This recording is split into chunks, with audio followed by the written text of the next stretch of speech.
Sasa leo bwana kwenye pita zetu tumepata request ya Wema. Ndio. Dada Wema. Dada Wema kama ilivyo KP kwenye maisha yetu ya kupambana kujitafuta, dada Wema pia amepitia mambo mengi sana kwenye maisha. Yeah. Lakini kwenye kupita kuna stage imefika mpaka akaingia kwenye wanasema biashara ya ukahaba. Kuuza mwili. Kuuza mwili. Bongo mpaka Ulaya.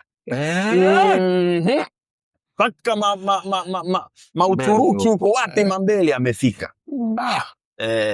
Dada Wema. Karibu. Asante. Mambo vipi? Karibu tukupeleke. Na wewe utupeleke. Hivi mnaruhusu kutaja umri?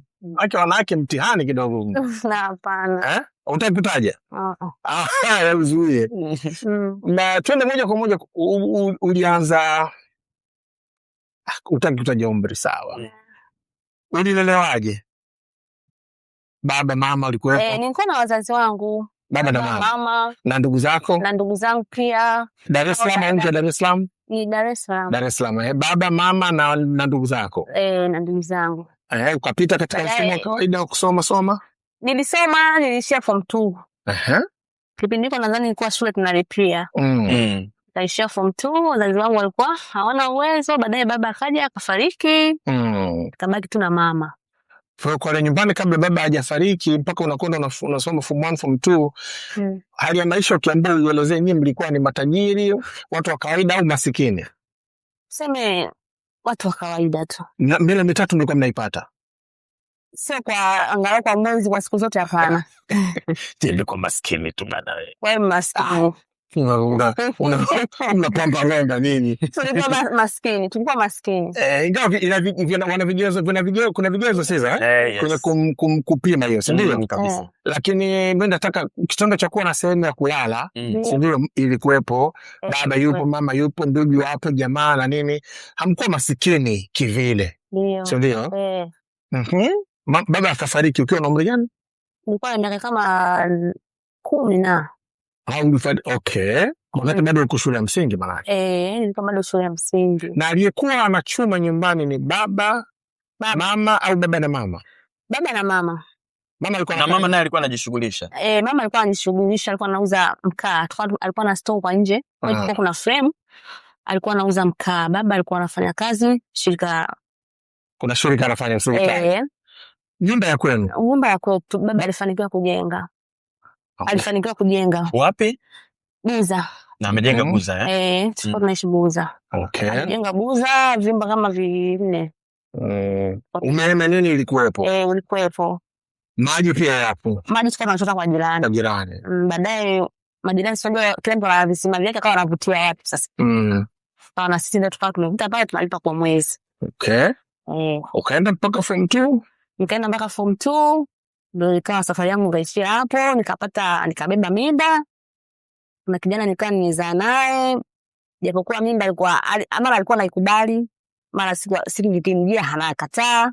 Hivyo mpaka nikawa kujifungua, nikalea mwanangu. Huduma kwa ilikuwa hafifu kwake. Ukiwa nyumbani bado? Nikiwa nyumbani hapo. Hawakukufukuza? Mama ndio kilichokufanya usiende shule haikuwa hela, ilikuwa ni ujauzito. Ilikuwa hela. Ada. Ilikuwa ada kwa sababu nilifeli. Na sababu nilifeli kwa shule za kulipia. Kwa hiyo waliweza kupambana mpaka form 2. Nilisha form 2. Kwa maana ya kuiweza kulipia private. Baada ya hapo wakashinda. Baba akashafariki. Baba akafa kanaacha mimi kwa form 1. Baada ya hapo nilipokuwa na yule mwanaume akawa nilipojifungua akawa na huduma ananitumia, lakini sio kama inavyotakiwa inavyopaswa. Kaenda mimi na yeye tukawa yeye akawa mtafuta mwanamke mwingine akawa ameoa, nikasikia kwamba ameoa ila sikushuhudia ndoa. Sasa ngoja kwanza Wema. Wewe ulikuwa form 2 maana yake ni mdogo. Msichana maana yake kwa maana kwamba umeshavunja ungo, si ndio? Lakini kwa form 2 bado ni mtoto mdogo. Huyo mwanaume alikuwa ni mwanafunzi yaani wa level yako au alikuwa yeye tayari ni mtu mzima? Alikuwa wa level yangu, yule alikuwa sio mwanafunzi, alikuwa mtaani tu. Alikuwa chini ya umri wa miaka 18 wakati huo. Alikuwa amevuka kidogo. Alikuwa kavuka. Mtu mzima alikuwa 20. Alikuwa na kazi. Alikuwa ana biashara. Anakaanga chips kule Buza anauza chips. Okay. Ngoja sasa. Kabla ulienda mbele. Ndio. Kwa sababu pia unajua pia katika hadithi ambayo unatupa sisi tunajifunza. Ndio. Sisi wenyewe tunajifunza kwa maana wanaokutazama, kama kuna mabinti, kama kuna wenye watoto. Mlianzaje? Mpaka anakuja anakuwa tunamuita boyfriend wako, si ndio? Maana alikushawishi na nini? Au ndo viepe? Au viepe? Unauza viepe ile bwana. KP bwana, majibu unayo hapo hapo. Sababu si anauzia mtaani kwenu. Anauza mtaani kwenu. Na nyumbani kuna njaa kimtindo. Kwa hiyo na kipindi kwa sababu tunanunua chips buku. Chips za buku yana kujazia za after. Huko nikikuta yeye ndo useme mzigo unakuwa mkubwa na unao nyumbani. Lumbes. Imeenda mpaka tukajikuta niko naye kwenye mahusiano. Okay. Tulianzia hapo. Ila sasa ndio nilikuwa hiyo chips. Ukuweza kumtengeneza ili awe anakulipia ada. Hapo ulifeli hapo mshikajua. Hapo hapana, ile wazo lilikuwa sina. Au sio eti hizo? Sasa mpaka akubali. Ndio wazo nilikuwa. Maana si halalishi mahusiano hayo. Lakini yani ningetamani pale ungekusikiliza. Usiwanipenda mimi. Kamaliza shule lipia. Nilikuwa na mawazo hayo. Nilikuwa sina mawazo. Lakini pia kipindi hicho natamani usisome. Wewe ulikuwaje? Nilikuwa natamani yeye nisome. Upate elimu bila kwenda shule. Ukajifungua Nilipojifungua nikamwambia akawa anatoa huduma mara asemi wambo mimi siamini kama mtoto wangu, mimi najua tuko wengi. Akawa anaita msingizio hapa na pale. Mama akaniambia achana naye. Kitana amejifungua salama. Lea mtoto wako. Akifikia kipindi cha kumwacha tafuta kazi ufanye. Mimi utaniruhusu wewe mkatisha sasa twende. Usiniambie kwamba ulipopata ujauzito ilikuwa poa tu nyumbani. Hapakuchimbika. Yaani mama alisema, amepata ujauzito kaa hapa. Mama alisema kama mzazi, kusema alisema. Okay. Alinisema mama alinisema sana. Endelea sasa. Basi imeshakuwa hivyo.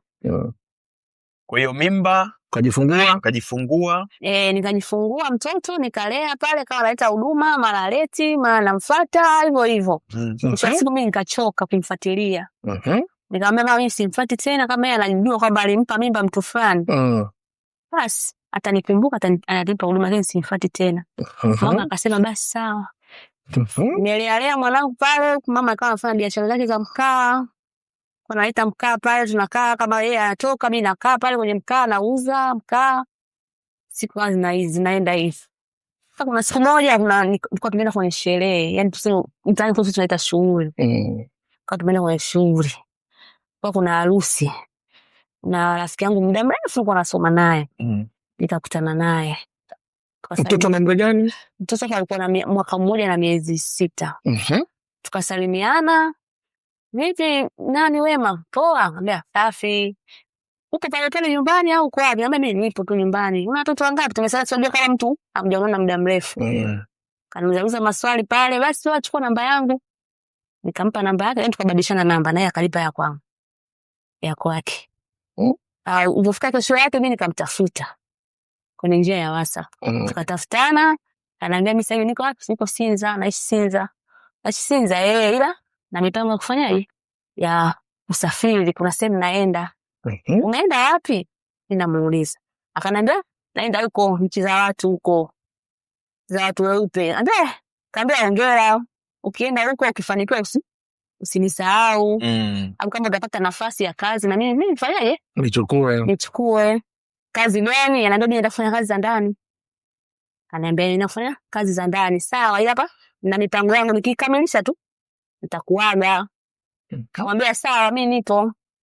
Kwa chati kawaida siku zinazofuata zinaenda mipango yake kama imetiki. Pale akanikumbuka kuniaga. Rafiki yangu mimi ukiona kimya nishaondoka. Naomba naondoka lini? Ukiona kimya nishaondoka kama si leo kesho kutwa. Kaambia sawa, naye masiara yako uache, kaambia sawa. Kama usaondoka sawa, kila la leo uko unakokwenda ila usisahau.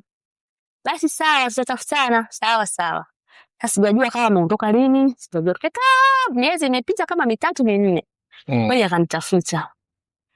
Anitafuta kupitia WhatsApp call. Sawa, ameshafika huko alikokwenda. Kuwa amekutajia na kwenda nchi gani? Alikuwa amenitajia. Akatafuta WhatsApp call. Wema. Simu nashanga inaita simu. Nasanga unani? Kupokea na muona yeye sura yake. Kama mtandao unasumbua na muona yeye. Ananipungia mkono. Kaambia ndugu yangu shaondoka. Anaitikia kwa kichwa. Kaambia sawa basi. Vipi? Akaniambia baadaye nitakutafuta. Kaambia sawa. Akakata simu. Kaenda kama wiki zimepita kama wiki 3. Baada ya wiki 3 akanipigia tena. Ikawa siku ya Jumapili weekend akanipigia tena. Kwa nimelala akanipigia simu na mtu anakuta ile namba ile utafuta yeye. Tena namuona sasa ndo kwa tunasikilizana vizuri. Vipi mambo? Sasa uko unasalimia. Poa, sijui wewe fika salama. Nimefika salama. Niko tu hapa nishazoea mazingira. Unaona anaonyesha baadhi ya watu. Hujamuuliza hapo ni wapi? Sijamuuliza. Naona anaonyesha watu, baadhi ya watu. Hao ndo wenyeji wako huko. Wenyeji wangu. Una watu weupe? Ni watu wa Swahili tu. Weusi. Ni wa Swahili tu, wadada tu wengi wapo. Hao ndio. Naambia hao sawa vizuri. Maana kidogo kawa ameingia yani kama mtu kwa anaongea naye kwa huko yeye alipo. Ni kama mama tu mkubwa. Mbona madam wetu? Mweusi. Madam. Naye ni mbongo. Madam ni mweusi yani. Ni mweusi yule mpaka mafuta yani. Anang'ang'a ila ni mbongo. Madam wetu, mbona huyo madam? Madam anaenda ni bosi. Bosi, huyo ndo bosi wako. Huyo ndo sisi tunamuita madam. Nimempungia mkono. Naye akanipungia mkono. Nipe niongee naye. Mambo poa. Nasalimiana pale. Basi sawa. Basi baadaye. Haya, akakata simu. Kaenda tena siku nyingine tena akanipigia simu. Nikamwambia basi vipi? Kwa tuna chat. Basi na mimi nitafutie kazi huko. Yeye ndo bosi wenu, nikaanza mzee maswali ya kizushi. Ndo bosi, ndo bosi wetu huyo. Tuko na nini ila nitakwambia huyo kwani yeye mwenyeji sana. Sawa. Kafika kitu sasa ndo kashakuwa mwenyeji sasa. Ananiambia wewe, yule madam namkumbuka, kaambia namkumbuka. Anataka wasichana 3 au 2. Ushapita muda gani hapo tangu wameondoka? Hata miezi 6 imefika. Miezi 6 imefika. Tena ilikuwa kama anakumbuka ilikuwa kama mwezi wa mwaka, ilikuwa mwezi wa 12. Ambia yani kabaka mwezi wa pili mwakani. Anataka wadada. Kwa hiyo jiandae. Pigia simu tu. Wewe tayari. Hapo wewe hujawahi kusafiri duniani. Mimi ni kusafiri tu mikoa tu. Yaani kwa sababu ulipata ujauzito from 2 baada ya mwaka mmoja unakutana na rafiki yako na maana bado sio mtu mkubwa sana. Huna passport? Sina passport sana. Akaniambia basi utajiandaa nini, nitakwambia bila utakuandaa. Nikamwambia sawa basi ujiandae mapema. Basi sawa usijali rafiki yangu utakuja kutafanya kazi.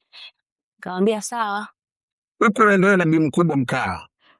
Huko tunaendelea na mkubwa mkaa. Maisha magumu lakini. Maisha magumu. Mimi kuna rafiki yangu mwingine nilipata kazi ya usafi lakini. Kwa tunafanya usafi labda mtu ana yani kama apartment hizi watu wanataka kufanywa usafi wa ndani mule. Unaenda tunakaa anapigiwa simu sasa ananiunganisha. Nenda Kigamboni namba hiyo hapo nitakutana na mkaka hivi na hivi. Naenda kule nafanya usafi. Ananipa hela yangu tunapatana kwanza. Nafua nafanya usafi. Usafi tu? Usafi. Okay. Nafua nafanya usafi na wenzangu nyumbani alipa 20, 30 narudi nyumbani. Hivyo kwa siku zinaenda. Sasa ikafika mwaka kama umegeuka ikafika mwezi wa kwanza. Nikawa na chat na rafiki yangu wa huko nje. Akaniambia basi nitakwambia uandae vitu. Nikamwambia bwana mimi sina hela vitu vya kama passport nini mimi sijui mambo hayo. Ambaye nitakuelekeza kama mimi nilivyofanya. Kuna mtu nitakuunganisha naye. Huko Tanzania. Akamwambia sawa. Basi sawa mwezi wa pili ulipofika kweli alinipa namba ya yule mtu. Yule mtu nikawa na chat naye akaniambia basi njoo sehemu fulani nikaenda tukakutana kwa mara ya kwanza. Akaniambia pale yule kaka yeye tena ilikuwa maeneo ya nani Kariakoo. Kariakoo bali nikatangulia kufika yeye alikuwa bado hajafika. Nikamsubiri akaja. Akaniambia ndio mgeni wangu kadua kwa nini? Sawa tutafuta sehemu tukae. Kuna sehemu tukae tumeenda kama kibaa fulani hivi. Sawa tumeenda tukakaa tukaagiza pale vinywaji wakaanza kuniambia. Kwa hiyo unajua kazi ya kwenda unataka kwenda huko? Nikaambia mimi sijui. Kwanza hapo ulishajua ni nchi gani mpaka hapo? Sijajua bado. Hizi siku zote dada Wema unaongea na rafiki yako?